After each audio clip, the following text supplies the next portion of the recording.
नमस्कार। मैं शेखर कुमार आप सभी के सामने रश्मि रथी के कुछ अंश लेकर आया हूँ। यह प्रसंग है जब कृष्ण शांति प्रस्ताव लेकर दुर्योधन के सामने आए थे, कौरवों के सामने आए थे और कौरवों ने इन्हें अस्वीकार कर दिया था। ठीक है। उल्टे दुर्योधन ने कहा था कि इस दूत को बांध दिया जाए। ठीक है। भगवान ने वहां पर अपना विकराल रूप दिखाया जिससे सभी लोग डर गए थे। ठीक।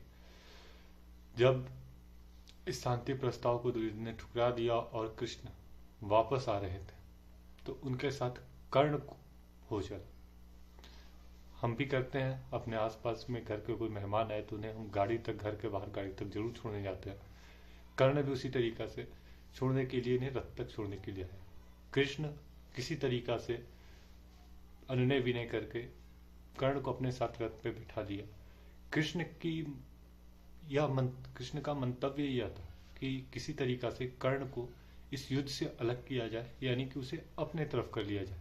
उन्होंने इसके चलते उसे भेद भी बताया कि तुम सूत पुत्र नहीं बल्कि कुंती पुत्र हो। उनके जन्म का गूढ़ रहस्य जो अब तक छुपा हुआ था उसे कृष्ण ने उसके सामने खोला, उसी समय उस रथ पे खोला था। ठीक है। कृष्ण की यह मंतव्य यह थे कि या तो ये मेरे पक्ष में आ जाएगा या तो एक बार हाथ जरूर काटे। अगर पता चले कि ये किस पे बाण चला रहा है, किसकी मृत्यु की प्रतिज्ञा लिए बैठा है, तो एक बात तो जरूर सोचेगा। ठीक है। लेकिन कर्ण को भी यह मानना पड़ेगा। ठीक है। हमें कर्ण के चरित्र को के लिए यह देखना पड़ेगा कि क्या चरित्र था इतना सारा, यानी कि और प्रस्ताव भी कौन लेके आया है? जगत पालक कृष्ण, जो पूरे जगत के स्वामी है, जगत का पालन करते हैं। कृष्ण जो विष्णु स्वरूप है, ठीक है, विष्णु रूप, वो कर्ण को प्रस्ताव दे रहे कि तुम मेरी तरफ चलाओ, और फिर भी कर्ण ने उसे ठुकराया था। कर्ण, इसी कर्ण के भाव को महाकवि रश्मिरथी दिनकर ने अपने लेख रश्मिरथी में उल्लेख किया है। ठीक है। जिसे कई कवियों ने यूट्यूब और कई जगहों पे इसका वाचन भी किया है और आप इसको शायद सुन भी चुके होंगे। ठीक है। तो पेश है रश्मिरथी के तृतीय भाग से कर्ण का कृष्ण को जवाब, क्या कह रहे हैं कर्ण। ठीक है। और किस तरीके से ठुकरा रहे हैं कृष्ण के प्रस्ताव को। कर्ण कहते हैं, सम्राट सम्राट बनेंगे धर्मराज या पाएगा कुरुराज ताज। सम्राट बनेंगे धर्मराज या पाएगा कुरुराज ताज, लड़ना भर मेरा काम रहा दुर्योधन का संग्राम। मुझको न कभी कुछ पाना है, केवल ऋण मात्र चुकाना है। कुरुराज चाहता मैं कब हूं, साम्राज्य चाहता मैं कब हूं। क्या नहीं आपने भी जाना, मुझको न आज तक पहचाना। क्या नहीं आपने भी जाना, मुझको न आज तक पहचाना। जीवन का मूल समझता हूं, धन को मैं धूल समझता हूं। धनराशि जोगना लक्ष्य नहीं, धनराशि जोगना लक्ष्य नहीं, साम्राज्य भोगना लक्ष्य नहीं। भुजबल से कर संसार विजय, अगणित समृद्धियों का संचय। दे दिया मित्र दुर्योधन को, तृष्णा भी छू न सकी मन को। तृष्णा मतलब लालच। वैभव विलास की चाह नहीं, मुझे संपत्ति नहीं चाहिए कृष्ण। वैभव विलास की चाह नहीं, अपनी कोई परवाह नहीं। वैभव विलास की चाह नहीं, अपनी कोई परवाह नहीं। बस यही चाहता हूं केवल, दान की देव सरिता निर्मल। करतल से झरती रहे सदा, निर्धन को भरती रहे सदा। तुच्छ है राज्य क्या है केशव, तुच्छ है राज्य क्या है केशव।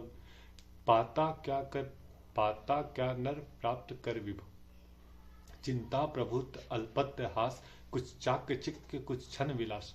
पर यह वह भी यहीं गवाना है, कुछ साथ नहीं ले जाना। मुझसे मनुष्य जो होते हैं, कंचन का भार न ढोते हैं। पाते हैं धन बिखराने को, लाते हैं रतन लुटाने को। जग से न कभी कुछ लेते हैं, दान ही हृदय का देते हैं। प्रसादों के कनकाभ शिखर, प्रसादों के कनकाभ शिखर, होते कबूतरों के ही घर। प्रसादों के कनकाभ शिखर, होते कबूतरों के ही घर। महलों में गरुड़ न होता है, कंचन पे कभी न सोता है। जो महलों है, गरुड़ कबूतर हमेशा वहीं रहता है, गरुड़ कभी महलों में पाया नहीं जाता। प्रसादों के कनकाभ शिखर, होते कबूतरों के ही घर। महलों में गरुड़ न होता है, कंचन पे कभी न सोता है। बसता वो कहीं पहाड़ों पे शैलों की फटी दरारों पे।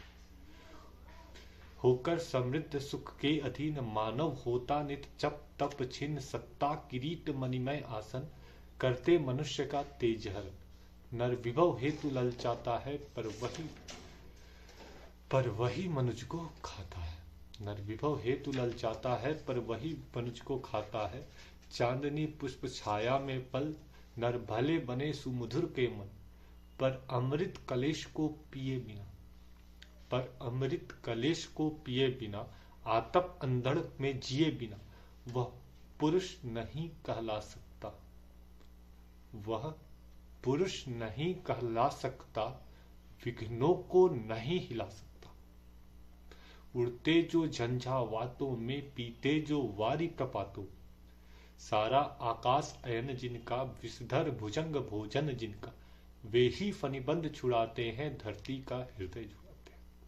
मैं गरुड़ कृष्ण मैं पक्षीराज, सिर पर न चाहिए मुझे ताज। दुर्योधन पर है विपत घोर, सकता न किसी विधि उसे छोड़।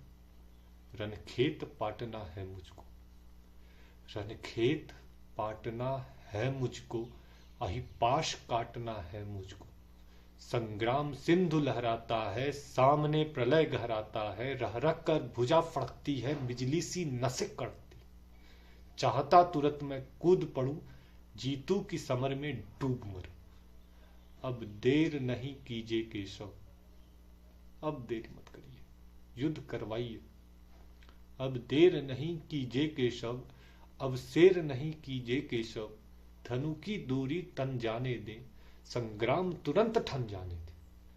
तांडवी तेज लहराएगा, संसार ज्योति कुछ पाएगा। पर एक विनय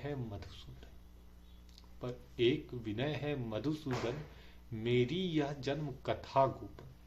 मत कभी युधिष्ठिर से कहिए, जैसे हो इसे दबा रही। वे इसे यदि जान पाएंगे, सिंहासन को ठुकराएंगे। साम्राज्य न कभी स्वयं लेंगे, सारी संपत्ति मुझे देंगे। मैं भी उसे न रख पाऊंगा, दुर्योधन को दे जाऊंगा।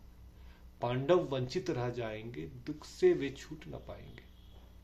यहां कर्ण को पता है कि सामने कृष्ण है। मेरे पास भले ही जितना बल हो, जो भी भुजबल, मैं हारने वाला हूं, इसमें मृत्यु को प्राप्त करने वाला हूं। इसलिए और ये तरीका युद्ध का ही हो। पांडव वंचित रह जाएंगे, दुख से वे छूट न पाएंगे। अच्छा अब चला प्रणाम आर्य हो सिद्ध समर के शीघ्र कार्य रन में ही अब दर्शन होंगे, सर से चरण स्पर्शन होंगे। जय हो दिनेश नर में विभरे, भूतल में दिव्य प्रकाश भरे। रथ से राधे उतर आया, हरि के मन में विस्मय छाया। रथ से राधे उतर आया, हरि के मन में विस्मय छाया। बोले कि वीर शतबार धन्य, तुझसा न मित्र कोई अनन्य। तू कुरुपति का ही नहीं प्राण, नरता का है भूषण।